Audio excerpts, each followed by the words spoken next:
You can see the thousands of people who are out on the streets of the Iranian capital for this state funeral. I'm joined by Mohamed Taha from BBC Arabic. Mohamed, just explain who else is going to be honoured here during this state funeral. As you said, Nikki, is Mohamed Baqiri, one of the Revolutionary Guards leaders, or the Iranian army leaders. Also Mohamed Mahdi, which is a top scientist, along with at least 9 other nuclear scientists who were killed in these Israeli strikes. And also the authorities are saying that amongst the dead also are 2 children and 2 women also are going to be honored today. It is a huge gathering, as we can see. Tens of thousands of people are gathering to try to honor these people along this procession of the 11 kilometers length.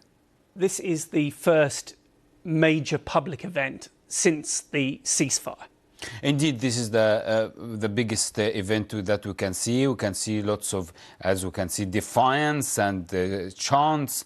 Will we hear these chants that annoyed really the United States and Israel before, as they always were saying death to Israel and death to America? Will we see some concessions, or will we see these gathering are really against the United States and Israel again, as the American President Trump is still waving with force and trying to say that if Iran would try to develop nuclear weapons, he will hit again Iran. So this procession, as we can say, is a national event in Iran, trying to honor these 60 people who died.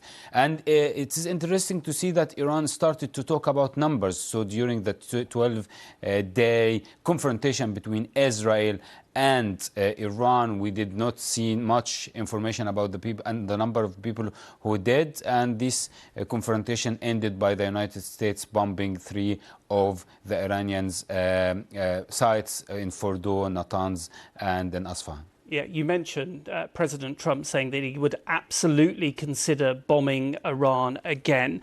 He was responding to a question from our North America correspondent Nomia Iqbal at a White House briefing. Let me play you what Nomia asked the president now.